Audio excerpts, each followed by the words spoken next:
Good morning friends, welcome to exam Guru. This is Arun Chaudhary.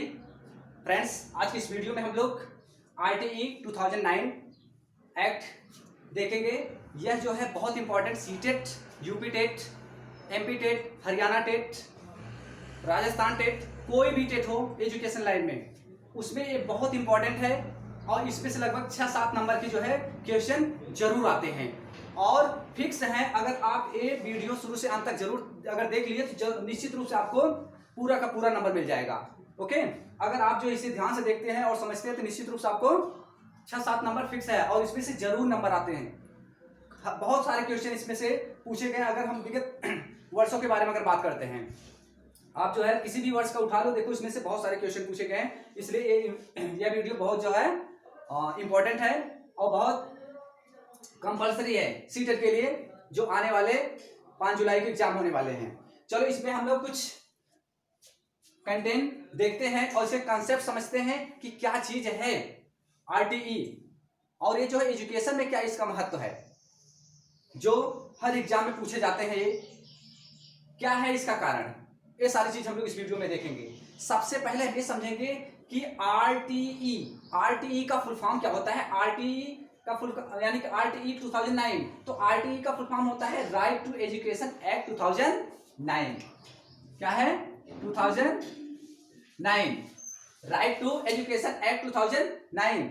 इसके तहत हमें क्या प्रावधान किया गया, क्या बताया गया है, ये सारी चीज हम लोग इस वीडियो में देखेंगे।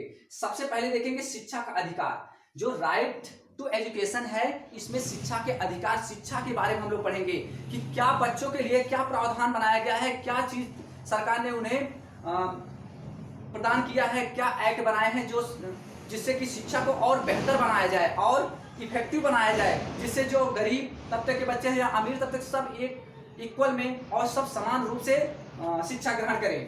क्या जो है यह रूल है, इस रूल को हम लोग इसमें देखेंगे। सबसे पहले शिक्षा का अधिकार, यानी शिक्षा का अधिकार RTE अधिनियम 2009 के तहत, RTE अधिनियम 2009 के तहत राज्य एवं समुदाय की सहायता से। पहला देखना कि शिक्षा का अधिकार क्या है, इसमें बताना है कि RTE अधिनियम 2009 के तहत राज्य एवं समुदाय की सहायता से 6 से 14 वर्ष के सभी बच्चों के लिए मुफ्त एवं अनिवार्य गुणवत्ता पूर्वक प्राथमिक शिक्षा सुनिश्चित करता है। यानी कि इसमें यह बताया गया है कि RTE अधिनियम 2009 के तहत 6 से 14 वर्ष के सभी बच्चों को निःशुल्क और अनिवार्य शिक्षा दी जाए। ओके, आगे समझ में ये एग्जाम में कैसे पूछता है कि RTE 2009 के तहत कितने से कितने वर्ष तक के बच्चों को निःशुल्क शिक्षा को देने का अधिकार दिया गया है। तो आप तुरंत दिमाग में लगाना कि 6 से 14 वर्ष तक के बच्चों को निःशुल्क शिक्षा देने का अधिकार मिला है। किसके तहत? RTE 2009। RTE का फुल फॉर्म अगर आ गया तो बताओगे राइट टू एजुकेशन एक्ट 2009। आगे समझ में? पहला समझा, शिक्षा का अधिकार में RTE अधिनियम 2009 के तहत राज्य एवं समुदाय की सहायता से 6 से 14 वर्ष के सभी बच्चों को निःशुल्क और अनिवार्य गुणवत्ता पूर्वक शिक्षा दी जाए, जिससे कि उनकी जो वो अच्छे लेवल में उन्हें सही और गलत का फर्क मालूम पड़ जाए, वो शिक्षित हो जाएं।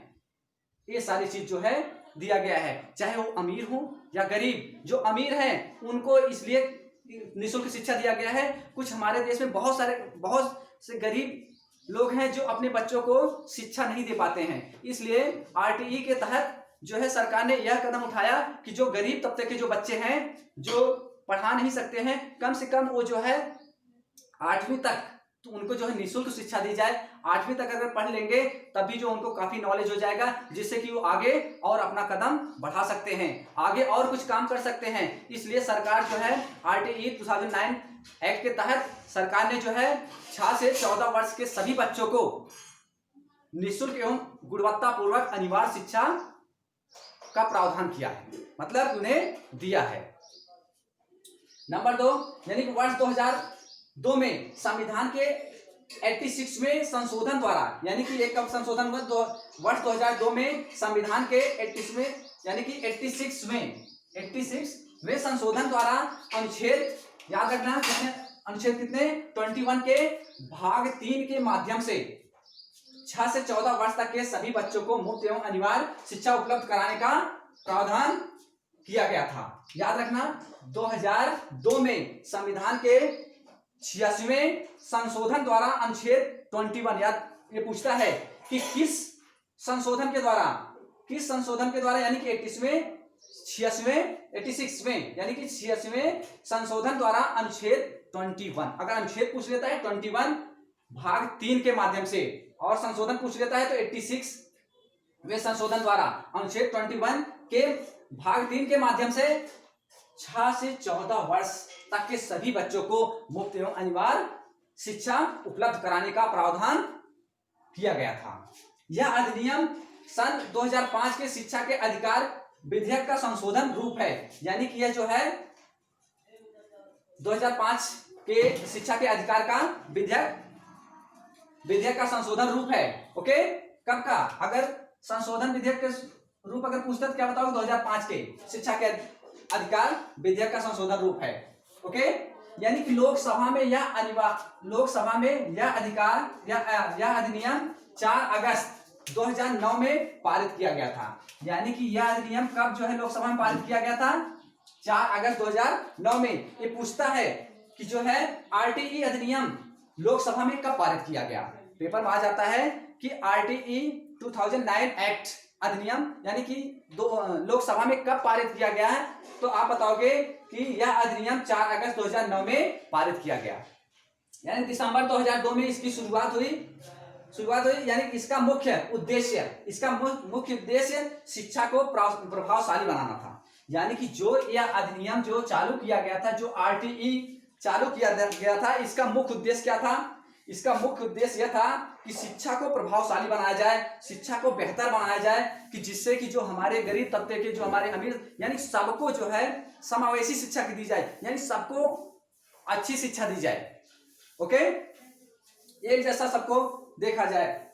इसका मुख्य उद्देश्य शिक्षा को प्रभावशाली बनाना था, जो 1 अप्रैल 2000, अब याद रखना इसका मुख्य उद्देश्य क्या था, पेपर में अगर आता है आरटीई अधिनियम 2009 एक्ट का मुख्य उद्देश्य क्या था, तो बताओगे इसका मुख्य उद्देश्य शिक्षा को प्रभावशाली बनाना था। इसका मुख्य उद्देश्य क्या था, शिक्षा को प्रभावशाली बनाना था, जो 1 अप्रैल 2010 में जम्मू और कश्मीर को छोड़कर पूरे देश में लागू हुआ था। यानी कि अगर ये पूछ लिया जाए कि ये जो है पूरे देश में कब लागू हुआ था, तो बताओगे यानी कि 1 अप्रैल यानी कि 1 अप्रैल 2010 में पूरे देश में लागू हुआ था। अगर ये पूछ लिया जाए किस भारत के किस राज्य को छोड़ करके, तो क्या बताओगे, जम्मू और कश्मीर को छोड़ करके पूरे भारत में 1 अप्रैल 2010 में लागू हो गया था। क्या लागू हो गया था, आरटीई 2009। ओके, नेक्स्ट देखते हैं, आरटीई 2009 के तहत शिक्षक को सप्ताह में, यानी कि आप ध्यान देना, कभी कभी पूछता है कि आरटीई 2009 के तहत शिक्षक को सप्ताह में कम से कम कितने घंटे कार्यरत होना होता है, तो बताओगे कि आरटीई 2009 के तहत शिक्षक को सप्ताह में कम से कम 45 घंटे, कितने 45 घंटे कार्य होते हैं। कितने घंटे कार्य होते हैं, 45 घंटे। एक सप्ताह में कितने घंटे होते हैं, कितने घंटे कार्य होते हैं उनके, 45। ओके, यानी 45 घंटे। याद रखना कि आरटीई 2009 के तहत शिक्षक को सप्ताह में कम से कम 45 घंटे कार्य होते हैं। अब अगर पूछ लिया गया आरटीई का ऑफिशियल नेम क्या है, आरटीई का ऑफिशियल नेम क्या है, तो बताओगे the right of children to free and compulsory education. क्या है, the right of children to free and compulsory education. फिर सुनो, एक बार याद रखना, ये पूछता है पेपर में कि आरटीई का ऑफिशियल नेम क्या है, आरटीई का ऑफिशियल नेम क्या है, तो बताओगे the right of children to free and compulsory education. आगे समझ में। अब एक चीज और याद रखना कि ऐसा क्वेश्चन पूछता है, उच्च प्राथमिक स्तर पर छात्र एवं शिक्षक का अनुपात क्या होता है। जो उच्च होते हैं यानी कि उच्च प्राथमिक स्तर पर छात्र एवं शिक्षक का अनुपात 35 यानी 35:1, 35:1, यानी कि एक क्लास में एक टीचर के पास कितने बच्चे होने चाहिए। उच्च शिक्षा में 35 बच्चे एक क्लास में होने चाहिए, यानी कि एक टीचर के पास 35 बच्चे होंगे, किसमें, उच्च में। और अगर प्राथमिक में पूछे, प्राथमिक के लिए अगर रेशियो पूछता है तो प्राथमिक के लिए बताओगे 30:1, यानी कि एक क्लास में एक टीचर के लिए जिम्मे कितने बच्चे होने चाहिए, 30 बच्चे, किसमें, प्राथमिक के लिए। और उच्च के लिए 35। पेपर में आता है कि आरटीई 2009 एक्ट के तहत उच्च शिक्षा में, यानी कि उच्च प्राथमिक स्तर पर टीचर और अध्यापक का क्या रेशियो है उच्च प्राथमिक स्तर पर, तो बताओगे 35:1। और प्राथमिक स्तर पर आरटीई के तहत टीचर और बच्चों का क्या रेशियो है, तो क्या बताओगे, 30:1। याद रखना, पहले अपने दिमाग में रखना, पहले 30 लगाना है, उसके बाद 1 लगाना है। और इसमें 35 पहले लगाना उच्च में और 1 लगाना है। कभी कभी क्या होता है, उल्टा ना कर देना, 1:30 या 1:35, ऐसा नहीं करना है। 30:1, 35:1। उसके बाद एक चीज और ध्यान देना, गरीब बच्चों के लिए प्राइवेट स्कूलों में भी 25% यानी 25% आरक्षण सीट होते हैं। यानी कि आरटीई 2009 के तहत जितने भी प्राइवेट स्कूल हैं, उन स्कूलों में भी गरीब बच्चों के लिए 25% आरक्षित सीट जो है का प्रावधान है। ओके, याद रखना कितने सीट का। कभी कभी पेपर में पूछेगा कि गरीब बच्चों के लिए प्राइवेट स्कूल में कितने प्रतिशत सीट का प्रावधान आरटीई दिया है, तो आप क्या बताओगे, 25%। किसमें दिया गया है, प्राइवेट सेक्टर में, प्राइवेट स्कूलों में कितने परसेंट, 25%। ओके, नेक्स्ट देखते हैं। और याद रखना कि कक्षा 8 तक के सभी बच्चों को स्कूल से नहीं निकाला जा सकता, यानी कि जो 8 तक के बच्चे हैं उन्हें कभी भी स्कूल से आप जबरदस्ती बाहर नहीं निकाल सकते। आरटीई के तहत यह प्रावधान किया गया, कोई भी अध्यापक, कोई भी टीचर किसी भी बच्चों को 8 तक के जो बच्चे उनको स्कूल से बाहर नहीं निकाल सकते। ये पूछ सकता है कि कितने क्लास तक के बच्चों को स्कूल से बाहर नहीं निकाला जा सकता, निष्कासित नहीं किया जा सकता, तो आप बताओगे क्लास 8 तक। ओके, और कक्षा 1 से 5 तक के बच्चों के लिए स्कूल की दूरी पूछ लेता है कि 1 से 5 तक के बच्चों के लिए स्कूल की दूरी कितनी होनी चाहिए, तो आप बताओगे 1 किलोमीटर।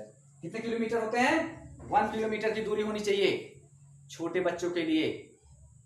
जो 3 वर्ष तक के बच्चे हैं, यानी क्लास 5 तक के जो बच्चे हैं, 3 वर्ष से जो क्लास 5 तक के बच्चे जो हैं, उनके स्कूल की दूरी कितनी होनी चाहिए, 1 किलोमीटर होनी चाहिए। आरटीई के तहत धारा 17 के अनुसार किसी भी बच्चे को दंड देना वर्जित है, यानी किसी भी बच्चों को आप पीट नहीं सकते, मार नहीं सकते। किसके तहत, धारा 17 के तहत अगर किसी भी बच्चों को आप मारते हैं और आपके खिलाफ अगर कंप्लेन कर दिया जाता है तो आपको जो है जेल में डाल दिया जाएगा।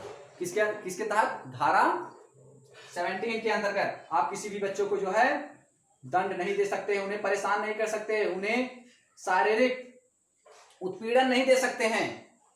ओके, उसके बाद समावेशी शिक्षा का व्यवस्था, यानी कि जो आरटीई के तहत बच्चों के लिए समावेशी शिक्षा होनी चाहिए।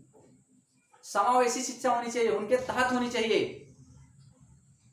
कि उन्हें कैसा व्यवस्था करेगी जिससे कि सारे बच्चे जो है उसमें पढ़ सके, विकलांग भी हो और भी हो और सारी चीज, उनको उस तरह की व्यवस्था की जाए जो जिस तरह का है उस तरह उनको व्यवस्था दी, इसीलिए कहते हैं इसको समावेशी।